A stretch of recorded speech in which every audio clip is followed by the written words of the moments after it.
네, 이 시간에 우리에게 주실 하나님의 말씀 히브리서 11장 5절, 6절, 2절 말씀입니다.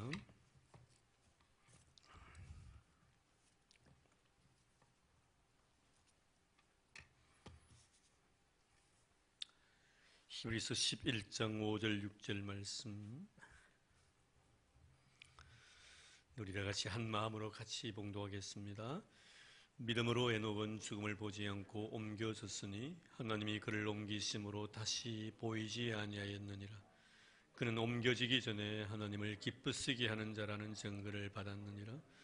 믿음이 없이는 하나님을 기쁘시게 하지 못하나니 하나님께 나아가는 자는 반드시 그가 계신 것과 또한 그가 자기를 찾는 자들에게 상 주시는 이심을 믿어야 할지니라.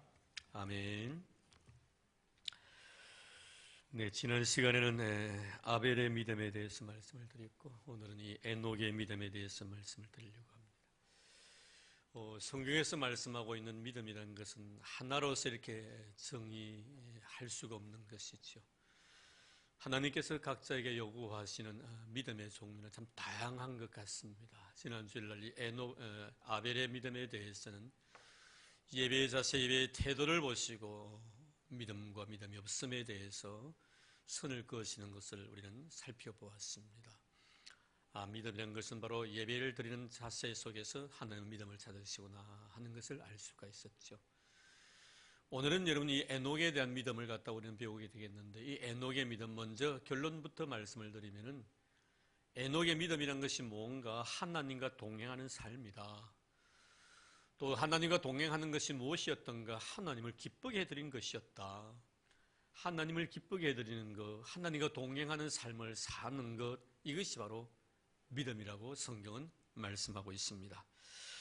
그래서 오늘 이 에녹에 대한 믿음을 조금 더 여러분들 이해하시기 위해서는 창세기 5장에서 좀 이렇게 보셔야 됩니다. 창세기 5장 21절에 24절까지를 조금 여러분들이 참고를 해 주셔야 됩니다. 먼저 창세기 5장 21절에서 24절까지 그렇게 길지 않습니다만 에녹의 삶을 성경은 아주 짧게 이렇게 설명을 해놓고 있습니다. 제가 잠깐 읽어드리겠습니다. 에녹은 65세에 머두셀라를 낳았고 머두셀라를 낳은 후 300년을 하나님과 동행하며 자녀들을 낳았으며 그는 365세를 살았더라. 에녹이 하나님과 동행하더니 하나님이 그를 데려가심으로 세상에 있지 아니하였더라. 여기서 에녹에 대해서는 4절을 창세기에서 할애를 해서 에녹의 믿음이 무엇이었는가 하는 것을 우리에게 설명을 해주고 있습니다. 이 에녹은 65세 때 하나님을 만납니다. 그리고 65세 때 머두셀라를 낳았고요. 머두셀라를 낳고 난 뒤에 300년 동안 하나님과 동행을 하다가 이 땅에 사는 사람들 가운데서 물론 엘리야도 죽음 보지 않고 하늘나라에 들림받은 선지자입니다만 또한 에녹도 제일 먼저 죽음을 맛보지 아니하고 그저 산채로 하나님 앞에 들림을 받았던 그런 아주 경건한 사람이었습니다. 무엇이 그렇게 경건했기 때문에 하나님께서는 그에게 죽음을 보지도 않고 맛보지도 않고 들려왔던가. 나중에 또 유다서에 가보면 에녹에 대한 설명이 있기 때문에 그때 가서 말씀을 드리고요. 어쨌든 우리가 이 에녹의 삶을 우리가 연구해 보면서 에녹의 믿음이 바로 이런 것이었구나 하는 것을 우리가 알 수가 있습니다. 다시 한번 5절로 넘어가 보면 11장 5절입니다. 믿음으로 에녹은 죽음을 보지 않고 옮겨졌으니 하나님이 그를 옮기심으로 다시 보이지 아니하였느니라. 그는 옮겨지기 전에 하나님을 기쁘시게 하는 자라는 증거를 받았느니라. 자, 여기 보면은 그가 하나님께로부터 들림을 받아서 천국 가기 전에 이 땅에 사는 날 동안 하나님의 기쁨이 되었다. 성경은 이렇게 말씀을 하고 있습니다. 그러니까 여기서 우리가 에녹을 통해서 믿음을 또다시 이렇게 정의를 할 수가 있죠. 믿음이란 것이 무엇인가? 하나님을 기쁘시게 해드린 것이다. 따라합시다. 믿음이란 하나님을 기쁘시게 해드린 것이다. 그렇습니다. 여러분, 믿음이란 것은 하나님을 기쁘시게 해드리는 것이 믿음이에요. 나를 기쁘게 하는 것이 아닙니다. 여러분, 우리가 이 세상 사는 사람들의 삶의 모습을 가만히 보면요, 우리와 별 차이 없습니다. 똑같습니다. 뭐 어렸을 때 엄마 품에 자라나고 나중에 학교 가서 지식을 배우고 또 청년이 되어가지고 나중에 사랑하는 사람을 만나고 사랑하는 사람을 만나서 결혼을 하게 되고 가정을 갖다 이루고 가정을 또 자식을 낳고 또 사업을 갖다가 형성하기도 하고 직장 생활을 통해서 필요한 것들을 얻어드립니다. 우리도 똑같은 삶을 살아갑니다. 그러나 여러분, 세상 사는 사람들이 돈을 벌이고 가정을 꾸리고 자식을 낳고 정말 기업을 확장시키고 좋은 집에 살고 좋은 옷을 입고 좋은 차를 굴리면서 살아가는 삶의 목적이 뭡니까? 다 자기 자신을 위한 일이에요. 자기 좋으라고 하는 일이에요. 자기 즐겁기 위해서 하는 거예요. 세상 사는 사람들도 결혼하는 것도 자기 좋아서 하는 거예요. 자식 낳는 것도 자기 좋아서 하는 거예요. 이런 것을 가지고 우리 믿음이라고 말하지 않습니다. 우리 믿음으로 살아가는 성도들, 하나님을 아버지라고 믿는 우리들도 역시 그런 삶을 살아가지만 우리가 결혼하는 목적이 무엇이며 자녀를 갖다 낳는 목적이 무엇이며 돈을 벌이는 목적이 무엇이며 좋은 집을 구하는 목적이 무엇이며 다 이 목적 자체가 뭐라는 거예요? 나를 기쁘게 하기 위함이 아니라 하나님을 기쁘기 위함이란 말이에요. 이거 차이예요. 우리의 모든 삶이 하나님을 기쁘기 위한 삶이 되어야만이 그것이 믿음이고 그것을 통하여 하나님께서는 우리에게 복을 주시고 은혜를 펴주신다는 거예요. 뭐 단도직입적으로 여러분 예배하러 나왔습니다. 여러분 저 사람 물어보시면 내가 정말 예배를 드리는데 나의 기쁨을 위해서 예배를 드리는 것인가 하나님을 기쁘시게 드리기 위한 예배인가를 한번 분석해 보십시오. 솔직하게. 내가 좋아서 이 자리에 앉아 있는가 하나님이 좋아서기 때문에 내가 이 자리에 앉아 있는가. 만약에 여러분 전제가 내가 좋아서 이 자리에 앉아 있다면 이것은 믿음의 행위가 아니라 예배가 아니라는 거예요. 전제가 뭡니까? 하나님이 좋아서 내가 예배 자리에 앉는 거예요. 내가 아무리 여기 오기 싫더라도 내가 옴으로 인하여 하나님 그분께서 기뻐하신다면 내가 와야 된다는 거예요. 이게 믿음이라는 거예요. 이런 세상 사는 사람들 보십시오. 내가 싫으면 안 하는 거예요. 그가 나에게 아무리 많은 것을 주어도 내가 싫으면 받기 싫어하는 겁니다. 내가 좋으면 하고 내가 싫으면 안 하는 거예요. 이게 바로 여러분 믿음 없는 사람들의 삶의 모습이에요. 그럼 믿음의 사람은 뭡니까? 내가 좋든 싫든 상관치 않고 내 자신의 모습을 통하여 하나님 그분께서 기뻐하시면 그분이 기뻐하신 대로 살아가서 드리는 것이 바로 믿음이라는 거예요. 여기에 와가지고 내가 예배드리는 이 모습, 비록 때는 예배를 드리려고 졸기도 하지만 그런 모습이라 할 때 그것을 통해서 하나님 기뻐하신다면 나는 정말 예배하는 그것이 믿음이라는 거예요. 내 기쁨을 위해서 드리는 것이 아니고 내 즐거움, 내가 복받기 위해서 드리는 것이 아니고 그분에게 기쁨을 드리기 위해서 그분에게 즐거움을 드리기 위해서 하는 행위가 바로 예배 행위라는 것을 여러분 꼭 기억해야 합니다. 그래야만이 하나님께서 우리를 통해서 기뻐하시고 또 우리를 믿음의 사람으로 여겨주신다는 거예요. 우리가 아무리 형식을 잘 갖추고 웅장한 그런 오케스트라를 다 이렇게 앞에 앉혀놓고 거창한 예배를 드린다고 할지라도 내 자신의 즐거움을 위해서 내 개인의 어떤 목적 성취를 위해서 그것이 예배 속에 들어가 있다면 하나님이 그것을 원치 않는다는 것이죠.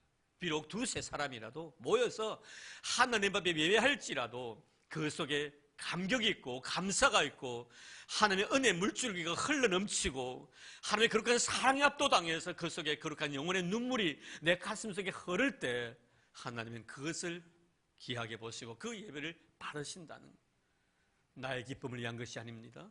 하나님의 기쁨을 위해 드리는 것이 바로 믿음의 모습이라는 것을 여기서 말씀하고 있습니다. 그럼 우리는 항상 하나님의 기쁨이 되기 위해서 노력하는 이런 사람을 향하여 성경 분명히 믿음의 사람이라고 말씀합니다. 자, 그러면은 에녹이 가지던 하나님을 기쁘시게 해드리는 그런 믿음은 또 어떤 것들인가? 6절 가보겠습니다. 자, 에녹이 하나님을 기쁘시게 하는 믿음을 가지고 있었는데 그 믿음이 구체적으로 어떤 것인가? 6절에 보니 믿음이 없인 하나님을 기쁘시게 하지 못하니 하나님께 나아가는 자는 반드시 그가 계신 것과 또한 그가 자기를 찾는 자에게 상 주시는 이심을 믿어야 할지니 이 두 가지가 나옵니다. 첫째는 뭐예요? 내가 하나님 앞에 나아갈 때 반드시 하나님께서 계신 것을 믿는 거예요. 이게 바로 여러분 하나님을 기쁘시게 해드린 믿음이라는 거예요. 오늘 여러분 우리가 하나님 앞에 나왔습니다. 여러분이 성전문을 열고 나왔을 때 하나님이 여기 계신가 하는 것에 대해서 한번 물어보셨습니까? 그리고 하나님께서 여기 계신다는 사실을 믿고 지금 예배 드리고 있는가 하는 문제예요. 전혀 하나님과는 별개예요. 하나님을 전혀 의식하지도 못합니다. 그저 내가 혼자 앉아 있는 것을 통하여 만족하고 있다는 그 찬송하고 있는 이 모습을 갖다가 저는 내가 하나님이 함께하고 있다는 사실을 의식하지 못하고 찬송한다고 만약에 한다면 그것은 하나님의 기쁨이 될 수가 없다는 거예요. 하나님이 기뻐하시는 믿음은 반드시 그가 계신 것과 내가 나아가는 그곳에 반드시 하나님이 계신 것을 믿는 그 신앙이 하나님을 기쁘시게 해드리는 거예요. 내가 기도하는 그 시간에도 반드시 내 기도하는 그 곁에 성령 하나님께 계신다는 사실을 믿고 내가 기도한다는 거예요. 내가 찬송할 때 지금 박수를 치면 찬송할 때도 내가 찬송하는 그 시간에 내 곁에서 주님께서 내 찬송하는 모습을 지켜보고 계신다는 것을 믿는 것, 이것이 바로 하나님이 기뻐하시는 믿음이라는 거예요. 여러분, 우리가 정말 이럴 때 지금 내가 예배드리는 모습을 내 곁에 주님 계셔서 지켜보고 계신다는 이런 신앙의 의식을 가지고 우리가 예배할 때 나는 순간순간 시간 하나님의 예배할 때 내가 긴장을 풀 수가 있겠는가 하는 문제죠. 그래서 들으시면 저는 신학교 다니면서 그런 훈련을 많이 받았습니다만 아무리 피곤하고 힘들더라도 때로는 잠이 올 때가 있어요. 그러나 저는 예배를 인도하면서 잠이 오는 사람들의 모습을 보면서 저는 많은 것을 느낍니다. 나는 그렇게 하지 아니해야지. 그것이 잘했든 잘못했든지가 아니라 하나님께 내 예배하는 모습을 보고 계신다는 사실을 생각할 때 나는 예배를 잘 드려야지, 이런 생각을 늘 가집니다. 그리고 될 수만 있으면 예배할 때 자세를 흐트리지 않기 위해서 노력합니다. 그리고 완벽하게 하는 것이 아니라 그렇게 하려고 굉장히 애를 씁니다. 왜냐하면 모임 속에 예배를 드릴 때 같은 물론 우리 동역자들이지만 예배 드릴 때 예배 자세가 흐트리는 것을 보면서 저런 것은 그렇게 좋은 것은 아니구나 하는 것을 제가 느꼈기 때문에. 또는 어떤 분들은 예배를 드리면 다리를 꼬고 예배를 드리시는 분이 계십니다. 여러분, 그렇습니다. 허리가 굉장히 안 좋은 사람은 그럴 수 있습니다. 괜찮아요. 그런 사람들은 몸에 이상이 있어서 다리를 꼬을 수밖에 없는 그런 상황 같으면요, 그렇게 해도 괜찮아요. 한다 이해하십니다. 그러나 그렇게 하지 아니해도 드릴 수 있을 경우에는 그렇게 하지 않는 것이 좋다. 왜?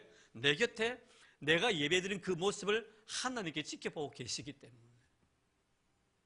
이건 굉장히 중요한 문제이죠. 오늘 정말 우리가 단 1분이라도 하나님 앞에 나와서 예배드릴 때 이 에녹처럼 그가 계신 것을 내가 믿고 있는 것, 내가 나가는 그 자리에 하나님이 계신 것을 믿는 것, 그것이 하나님에게 기쁨이 된다는 것. 어느 시골에 저희들도 어렸을 때 그런 개구장이 노릇 많이 했죠. 수박서리도 하고 참외서리도 하고요. 그때 요사이처럼 이 하우스 재배가 없었어요. 그저 노지 재배였습니다. 그리고 그것을 어떤 상품화 시키기 위해서 한 것은 아니고요. 그저 뭐 이렇게 배추나 무 같은 거 아니면 채소를 심어 놓고 조금 짜투리 땅 구석구석에 이렇게 그 뭐 수박 씨도 뿌려가지고 수박도 또 이렇게 생산하는 그런 분들이 계셨죠. 제가 그때 한번 고백드렸죠. 저도 썰이를 한 적이 있었다고. 그것은 바로 오이였습니다. 우리 친척 할머니 밭이 우리 집 앞에 있었어요. 근데 철조망을 치놨는데요, 가시 철조망을 치는데 뭐 허술하게 치나. 그래서 그 오이가요 줄을 타고 우리 집까지 온 거예요. 그리고 오이가 밖에 보이는 거예요. 그러면 먹음직스러워요. 한잔 먹고 싶은데 그걸 하나 따먹었어요. 그 할머니한테 내가 따먹었다는 이야기 안 해요. 우리 친척인데 돌아가셨지만 어렸을 때 그런 생각이 들어요. 그런데 여러분, 어렸을 때 보면 그 수박에는 오이 같은 참외 같은 게 밖에 많이 있었거든요. 그런데 그 가정에 아버지와 아들이 있었는데 이 부자지간에 다 교회를 나갔어요. 교회를 나갔는데 어느 밤에 이제 이 아버지가 아들 손을 잡고 이게 길을 가는데 옆에 보니까 수박밭이 있는 거예요. 그래서 갑자기 아버지가 그 수박을 하나 좀 손대고 싶은 생각이 있었어요. 그래서 뭐 여러 수박이 열려 있었으니까 그 중에 하나를 뭐 따먹는 듯 누가 뭐 주인이 눈치도 못할 것 같아가지고 이 아버지가 아들에게 이런 제안합니다. 야, 아버지가 가가지고 저 수박 한 덩어리 따올 테니까 니 망 좀 봐라고. 그러니까 아들 녀석도 가만히 생각해 먹고 싶거든요. 그 자기가 따고 가면 좀 덩치도 작고 이래서 그런데 아버지가 따오게 했다는 게 얼마나 또 위로가 돼요. 그래서 아버지 알겠습니다. 나 망 잡아올 테니까 아버지 하나 따오 있어야 되는 거예요. 그래 아버지는 아들 망 보게 만들고 난 뒤에 이제 수박밭에 들어갔네. 수박밭에 들어가 수박을 딱 따려고 하는데 이 아들 녀석이 지난주일날 교회 가가지고 분방 공부 시간에 선생님께서 자기에게 가르쳐주신 말씀이 생각이 되어지는 거예요. 그래서 선생님이 뭐라 하시냐면 하나님은 아니 계시는 것이 없다는 거예요. 그래서 우리가 하는 모든 것들을 우리 곁에서 다 지켜보고 계신다는 거예요. 그걸 다 배운 거예요. 그래 아버지가 지금 수박도를 가만히 보니까 야 하나님이 아니 계시는 것이 없고 하나님이 우리가 하는 것을 다 곁에서 지켜보고 계신다요. 그럼 우리 아버지가 지금 수박 따는 것도 안 보시겠나 생각된 거예요. 그래 아버지를 긴장을 갖다가 안 넣죠. 긴장해가 딱 따는데 이 알을 넣지 않으면 아빠 누가 보고 있어요. 깜짝 놀라서 아버지 그래서 땅에 팍 엎드린 거예요. 근데 아무리 있어도 인기척도 나지 않는. 그런데 아들 녀석이 잘 보니까 가만히 서가 있어요. 그럼 그 밭 주인이 와서 보면 아들이 거 있으면 누가 있는 줄 알고 올 건데 주인도 안 오는 거예요. 그럼 아버지가 자꾸 이러고 야야 왔다 갔니? 아니요. 누가 보고 있니? 예. 어디서? 손가락으로 그래 아버지가 얼마나 마음속에 자기도 신앙인인데 아들 녀석이 손가락 갖다가 하늘을 가르치는 거예요. 하나님 보고 계신다는. 그래 그 이후부터 아버지는 도둑질 안 했답니다. 여러분 이게 뭐냐면은 우리의 믿음이라는 것이 항상 하나님께서 내 곁에 계신다는 것을 믿는 것이 하나님 마음에 얼마나 기쁨이 되겠단 말이에요. 여러분 놀라지 마십시오. 애들 신앙이요 어른 신앙보다요 더 뛰어난다는 거 믿습니까 여러분? 얼마나 순수한 줄 몰라요. 어른들은 이런 장깨 뿌리고 잘못하면 나중 가가지고 아이고 하나님 잘못하면 죄송합니다 뭐 그럴 수밖에 없어 어떡해요 용서해주세요 이러지요. 애들은요 그런 기도 잘 안 합니다. 어쩔 수 없어서 그런 말 안 합니다. 마지못해서 그런 말 안 합니다. 애들은요 잘못하면 그래서 잘못했다고 이야기합니다. 여러분 그렇게 기도하길 바랍니다. 뭔 변명이 필요해요. 잘못했는데 상황이 어떻고 저떻고 할 거예요 여러분. 여러분 애들 신앙이요 보통 신앙이 아닙니다. 배운 대로 실천에 옮기는. 어느 교회 목사님께서 예배를 드리면서 참 비가 안 와가지고 가뭄이 있었는데 한 교회에서 우리 하나님께 기도하자고 비를 내리게 해달라고. 그래 아침에 다 교인들이 비가 안 오니까 온 교인들이 기도를 했어. 그리고 하나님 비 내려줄 줄 믿고 감사합니다 아멘 하고 이제 헤어져서 이 애가 참 신앙이 좋은 애였었어요. 오전 예배 참석하고 오후 예배를 드리는데 이 애가 햇빛이 쨍쨍 떠 있는데 혼자 우산을 들고 온 거예요. 혼자 우산을 들고 온 거예요. 그리고 어른들이 보면 우습잖아요. 비도 내리는데 그래서 야, 너 비도 안 왜 우산? 우리 아침에 기도했잖아요. 하나님께 비 내려달라고. 여러분 어른 신앙이 좋은 신앙이에요? 애 신앙이 좋은 신앙이에요? 어른들 좀 이야기해 보라니까요. 누구 좋은 신앙이 누가 더 좋은 신앙이에요? 애들 신앙이 좋단 말이에요. 어른들은 기도해 놓고 난 뒤에도요 상황 다 보고요. 아이고 뭐 비는 오긴 오겠지 언젠가는. 근데 뭐라고 기도했어요? 빨리 비 내려달라고 했으면 이 애처럼 햇빛이 쨍쨍 나도요 우산 들고 오야 되지 않겠단 말이에요.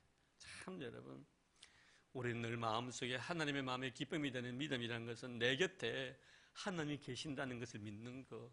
그것을 여러분 하나님께서 내가 그 신앙 고백이 될 때 얼마나 그 신앙을 바라보시고 기뻐하시는 것. 바로 여러분 에녹의 신앙이 그런 신앙이었다는 것. 얼마나 기뻤으면 하나님께서 그를 갖다 산채로 하늘나라에 오라고 그렇게 하셨겠는가. 물론 사람이 태어나서 죽는 것은 정한 이치지만 여러분 죽음이라는 자체는 고통이에요. 고통 아닙니까 여러분? 내 개인에게도 참 고통이지만 사랑하는 사람들 나를 보내고 난 뒤에 그 아파하는 모습들 보십시오.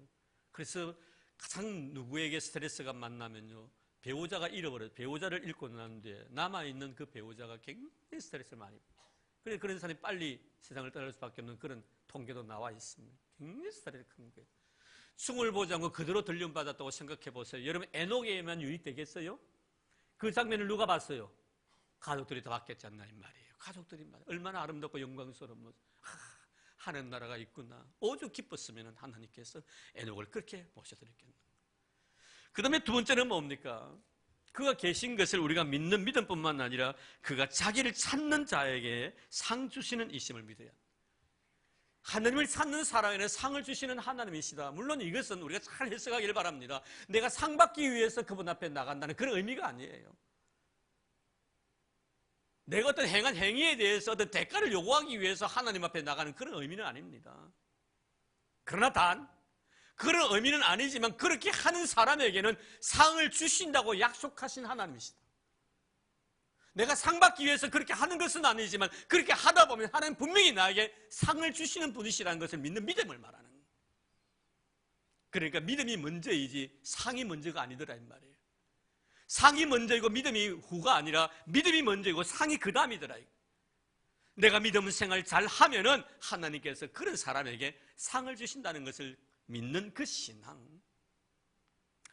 여러분, 이것이 바로 에녹이 가지고 있었던 정말 아름다운 믿음의 모습이라는 것을 우리에게 말씀해 주고 있습니다. 그래서 성경 말씀에 보면은 이런 내용들이 많이 있죠. 사도 바울은 그렇게 말합니다. 정말 사랑하는 형제들아, 견고하여 흔들리지 말라고 항상 주의 일에 더욱 힘쓰는 자들이 되라. 이는 너희 수고가 주 안에서 헛되지 않은 줄 알미니라.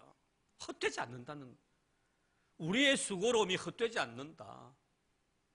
내가 주를 위해서 정말 헌신하고 충성하고 하나님 앞에 아름다운 모습으로 쓰임받는 그 순간 언젠가는 그 모습을 바라보시고 하나님께서 나에게 상을 주실 분이심을 나는 믿는 그 신앙.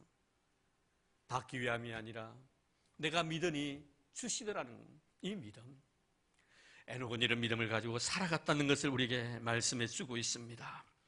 그렇습니다. 여러분, 우리가 하나님을 찾을 때 하나님 분명히 나에게 상을 주시는 하나님이심을 믿는 그 신앙, 하나님 기뻐하심을 믿으시길 바랍니다. 오늘도 여러분께서 이렇게 나와서 예배드릴 때 하나님 분명히 이런 자에게 상을 주시기 위하여 준비해 주셨다는 것을 꼭 기억하기를 바랍니다. 그리고 난도 이 에녹의 믿음 보면 이 하나님과 오늘 말씀에 보면 동행하는 삶이었다. 창세기 6장의 말씀을 드렸습니다. 300년 동안 동행했다. 자, 이 300년 동안 동행했는데, 그러면은 이 에녹이 300년 동안 동행했을 때 하나님과 동행할 수 있는 그런 모든 여건과 어떤 주요 환경들이 그렇게 조성이 되었는가? 그렇지 않습니다, 여러분. 자, 우리 뒤에 한번 유다서 한번 보십시다. 유다서 보면 나오는데요. 유다서 1장 14절에서 16절 보면 이 에녹에 대한 이야기가 나옵니다. 그때 시대상에 어떠했는가 하는 것을 자세히 말씀한 내용이 바로 유다서입니다. 유다서는 한 장밖에 없습니다. 자, 1장 14절에서 16절까지 한번 읽어볼까요? 우리 같이요. 생각을 하면서, 뜻을 생각하면서 차근차근 읽어보십시오. 저 뒤에 요한계시록 바로 앞입니다. 유다서 1장 14절에서 16절까지입니다. 같이 읽을까요? 시작. 아담의 7대 손 에녹이 이 사람들에 대하여도 예언하여 이르되, 보라, 주께서 그 수만의 거룩한 자와 함께 임하셨나니 이는 무사람을 심판하사 모든 경건하지 않은 자가 경건하지 않게 행한 모든 경건하지 않은 일과 또 경건하지 않은 죄인들이 주를 거스러 한 모든 완악한 말로 말미암아 그들을 정죄하려 하심이라 하였느니라. 이 사람들은 원망하는 자며 불만을 토하는 자며 그 정욕도로 행하는 자라. 그 입에는 자랑하는 말을 하며 이익을 위하여 아첨하느니라. 여러분, 이 당시 이 에녹이 하나님과 동행했던 그 시대상입니다. 어떻다는 거예요? 이런 거에 보면 원망하는 자들, 불만을 토하는 자, 정욕도로 행하는 자, 입으로 자기 자신 자랑하는 자, 이익을 위해서 아첨하는 사람들. 결국 여러분, 이 에녹을 통해, 이 에녹 아들이 바로 머두셀라입니다. 이 머두셀라를 통해 라멕이 태어나고요, 라멕의 후예가 바로 노아입니다. 결국 하나님께 노아 시대 때 물로서 세상을 심판해 버리십니다. 3대 이후에. 그러니까 이 에녹 시대 때도 얼마나 이런 사회가 악했는가 하는 것을 한눈에 볼 수 있는 대목이에요. 마음이 정말 사람들마다 완악한 거예요. 도저히 구제불능한 이런 사람들입니다.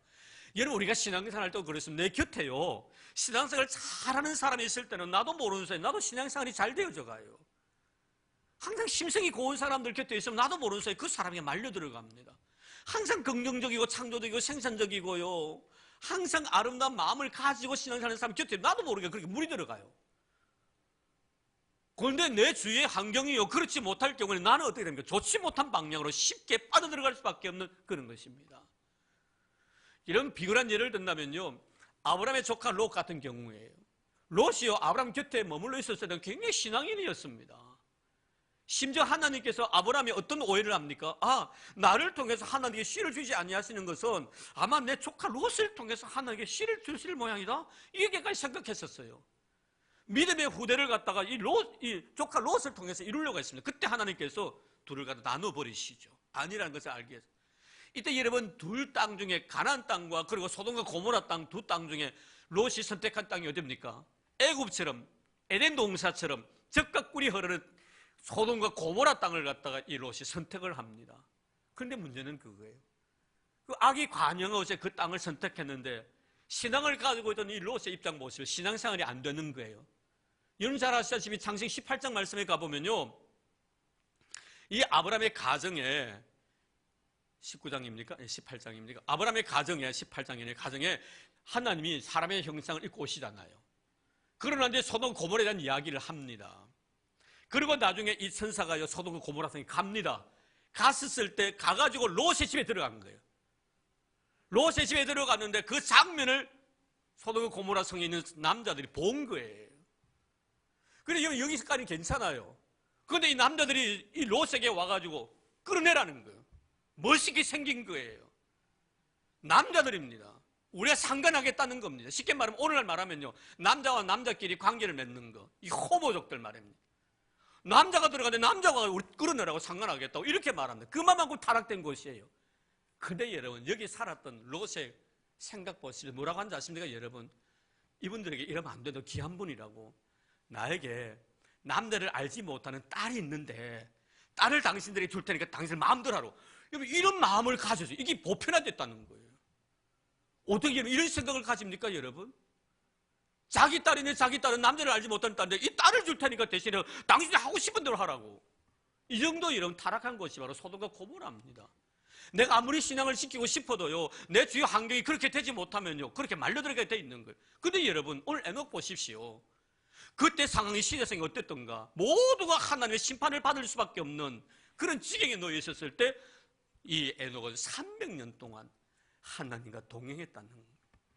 이게 바로 여러분 아름다운 신앙생활하기 좋은 곳에서는 누구든 신앙생활을 잘 할 수가 있습니다. 문제는 뭡니까?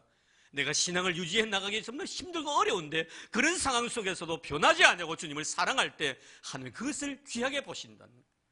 사랑하는 성도 여러분, 여러분 좋은 환경 속에서 신앙생활을 잘하기를 바랍니다. 그러나 더 힘들고 어려울 때는 더 신앙생활을 잘하는 우리 성도들 되기를 바랍니다. 그것이 바로 하나님 앞에 복을 받는 비결이라는 것을 오늘 말씀을 통하여 우리에게 깨우쳐주시는 귀한 진리의 말씀인 것입니다. 자, 그런데 여기서 동행했다는데 300년 동안 동행했다는데 이 동행이란 말씀을 갖다가 우리 참 한번 생각해 볼 필요가 있습니다. 이 할라크라는 그런 히브리어를 썼습니다. 이 할라크라는 것은 두 가지 의미가 있습니다. 하나는 뭐냐면 상대방의 뜻에 따른다는 거예요. 그래, 하나님과 동행했다는 것은 하나님의 뜻에 내가 따른다는 거예요. 내 뜻을 위해서 하나님을 끌어들이는 것이 아니고 하나님의 뜻에 내가 맞춰서 보조를 맞춰서 살아가겠다는, 이건 굉장히 중요한 신앙이죠. 오늘 우리는 어떻습니까? 여러분 신앙생활에 나갈 때 하나님과 동행한다고 하면서 내 자신의 목적 성취를 위해서 하나님을 한번 끌어들입니다. 하나님의 뜻대로 마옵시고 내 뜻대로 되기를 원하나이다, 이렇게 기도하는 거예요. 내 뜻대로 되기를 원하는, 내 생각대로, 내 고집대로 모든 것을 이루려고 한다는 거예요. 그런데 여러분, 이 동행이란 것은 내 뜻대로 이런 것이 아니고 상대방이 요구하는 그런 삶의 방향으로 내가 같이 나가는 것을, 하나님의 뜻대로 내 삶을 맞춘다는 거예요. 내 뜻이 아닌 아버지의 뜻이 이루어지기를 바랍니다. 바로 이것이 여러분 할라크, 바로 동행의 의미라는 거예요. 그리고 또 하나는 뭐냐면 이 할라크라는 것은 부부관계 속에서 서로 동침의 의미가 있습니다. 성관계에 대한 그런 단어가 바로 할라크입니다. 이것은 뭐냐면 친밀함을 의미하는 거예요. 이런 부부만큼 친밀한 사람이 누가 있습니까?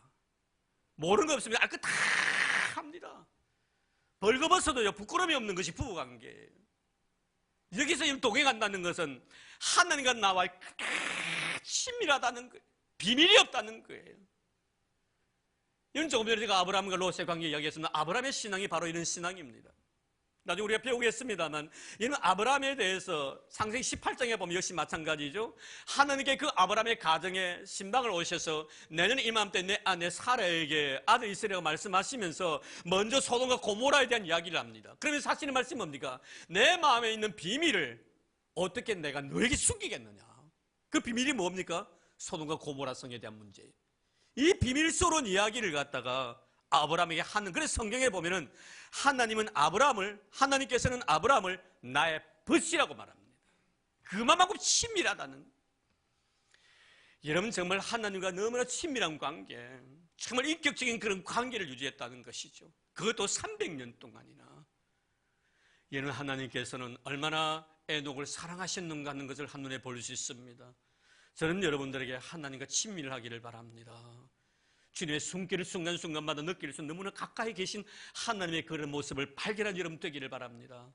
너무 멀리 계셔서 아무리 하나님 말씀하셔도 그 이야기가 들릴까 말까 하는 것이 아니고 세밀한 음성, 들도 말도 하는 그런 음성이라도 내게 확 들리는. 저는 가끔 잠자리에 들기 전에 요사이 핸드폰을 이렇게 보고 조금 그 뉴스를 듣기도 합니다. 그럼 여러분, 핸드폰에 이어폰을 탁 꼽으면요, 여면요, 조그만 소리도 크게 들리는, 그것을 타고 들어와가지고.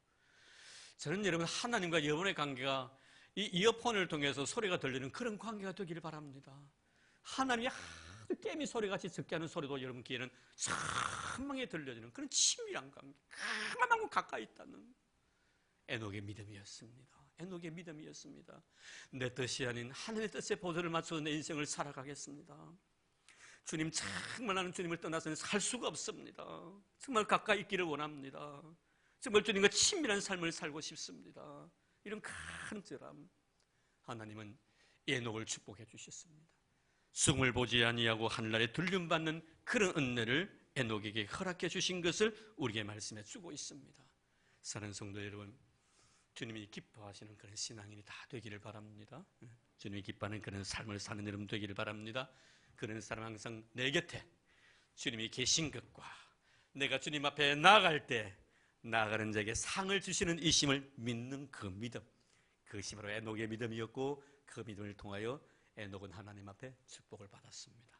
저와 여러분들도 에녹 같은 아름다운 믿음의 소유자가 되어서 하나님 앞에 큰 축복받고, 우리의 바람이라면 다 조심하여 약속하신 우리 주님께서 내 살아생전, 내가 죽기 전에 재림하실 우리 주님을 만난다면 그보다 더 영광스러운 것도 있겠어요, 여러분. 그렇지 않습니까, 여러분?